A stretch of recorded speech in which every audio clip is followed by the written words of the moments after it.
खबरों का lunch box. नमस्कार, मैं हूं अमन गुप्ता और आप रेडियो 99 पर सुन रहे हैं खबरों का लंच बॉक्स। रिलायंस ने लॉन्च किया सबसे सस्ता स्मार्टफोन, किस ज्वेलरी कंपनी का खुला आईपीओ और कितनी सस्ती होंगी दवाएं, आपको बताएंगे आज के बुलेटिन में। और इसके अलावा बिजनेस फाइनेंस से जुड़ी कई और खबरें हैं, तो शुरू करते हैं खबरों का लंच बॉक्स।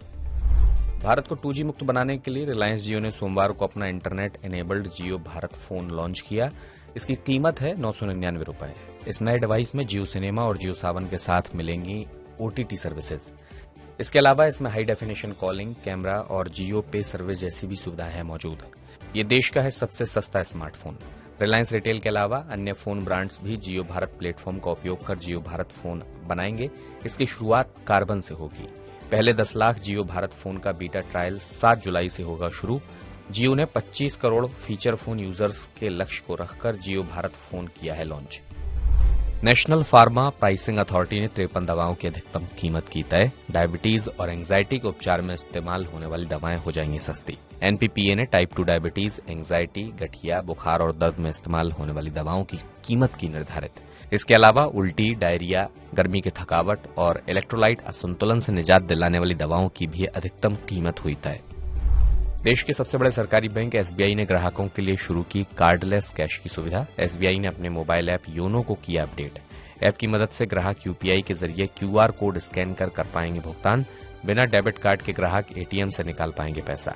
कार्डलेस कैश सुविधा का फायदा दूसरे बैंक के ग्राहकों को भी मिलेगा। सुरक्षित inter operable cardless cash withdrawal feature से धोखाधड़ी का जोखिम होगा कम। ज्वेलरी के कारोबार से जुड़ी कंपनी सेनको गोल्ड ने आईपीओ के लिए तय किया प्राइस बैंड। 301 से 317 रुपए प्रति शेयर की कीमत पर लगाई जा सकेगी बोली। 4 जुलाई को सब्सक्रिप्शन के लिए खुल गया सेनको गोल्ड का आईपीओ। आईपीओ के तहत 270 करोड़ रुपए मूल्य के नए शेयर किए जाएंगे जारी। सेनको के 13 राज्यों में हैं 140 शोरूम। इनमें पश्चिम बंगाल में है 63% शोरूम। इंडियन बैंक ने शुरू की नई फिक्स डिपॉजिट यानी FD scheme. Special retail fix deposit scheme की अवधि होगी 300 दिन। ग्राहक न्यूनतम 5,000 रुपए से लेकर 2 करोड़ से कम राशि तक कर सकते हैं निवेश। स्पेशल एफडी में निवेश की अंतिम तारीख है 31 अगस्त 2023। सामान्य नागरिकों को इसमें मिलेगा 7.05% का ब्याज। वहीं बैंक वरिष्ठ नागरिकों को दे रहा है 7.55% का ब्याज। अति वरिष्ठ नागरिकों को मिलेगा सबसे ज्यादा 7.80% का ब्याज। टाटा मोटर्स के वाहन होंगे जल्द महंगे। टाटा मोटर्स ने की 17 जुलाई से यात्री वाहनों के दाम बढ़ाने की घोषणा। कंपनी के सभी मॉडल और वेरिएंट के बढ़ेंगे दाम। कंपनी यात्री वाहनों के दाम में करेगी औसतन 0.6% की बढ़ोतरी। इलेक्ट्रिक वाहनों के भी दाम बढ़ाएगी कंपनी। कच्चे माल की लागत बढ़ने से कंपनी को बढ़ानी पड़ रही है कीमत। 16 जुलाई तक होने वाली बुकिंग और 31 जुलाई 2023 तक होने वाली डिलीवरी पर नहीं होगा मूल्य वृद्धि का प्रभाव। ग्राहकों को अब धोखा नहीं दे पाएंगी ई कॉमर्स कंपनियां। सरकार ने दिया कंपनियों को डार्क पैटर्न का उपयोग बंद करने का आदेश। डार्क पैटर्न में कंपनियां यूजर्स को उनकी रुचि के अतिरिक्त दूसरे विकल्प चुनने के लिए करती हैं मजबूर। इसके जरिए ग्राहकों का माइंडसेट बदलने की भी होती है कोशिश। ग्राहकों को धोखा देने, मजबूर करने और प्रभावित करने के लिए खास डिजाइन और आर्किटेक्चर का किया जाता है उपयोग। व्हाइट कॉलर जॉब में आई कमी। जून में ऑफिस में बैठकर काम करने वाले प्रोफेशनल्स की नई भर्तियां 3% घटी। IT, retail, BPO, education, FMCG और बीमा सेक्टर में कम हुई भर्तियां। जून में भर्तियों के विज्ञापनों की संख्या रही 2795। साल भर पहले यह संख्या थी 2878। मासिक आधार पर भी भर्तियों के विज्ञापन में आई है 2% की गिरावट। आईटी सेक्टर में भर्ती गतिविधियां अभी भी चिंताजनक स्तर पर। बड़े शहरों की तुलना में छोटे शहरों में अधिक तेजी से हो रही हैं नई भर्तियां। 2000 रुपए के नोट वापस लेने के खिलाफ दायर याचिका हुई खारिज।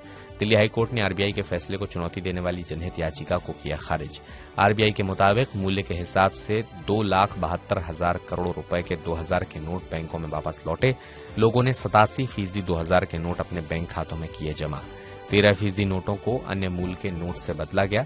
चलन में मौजूद 2000 के कुल नोटों में से 76% नोट बैंकों में वापस लौटे। भारत से थाईलैंड जाने के लिए नहीं होगी अब हवाई जहाज की जरूरत। सड़क मार्ग से भी पहुंचा जा सकेगा थाईलैंड। भारत से म्यांमार होते हुए थाईलैंड तक बन रहा है नेशनल हाईवे। इस नेशनल हाईवे का काम 70% हुआ पूरा। भारत, म्यांमार और थाईलैंड मिलकर कर रहे हैं इस 1400 किलोमीटर लंबे सड़क मार्ग का निर्माण। इसके बनने से दक्षिण पूर्व एशिया के देशों के बीच व्यापार, स्वास्थ्य, शिक्षा और पर्यटन को मिलेगा बढ़ावा।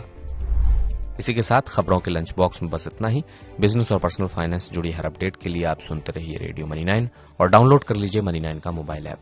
मैं हूं अमन गुप्ता, चलता हूं, नमस्कार। खबरों का लंच बॉक्स।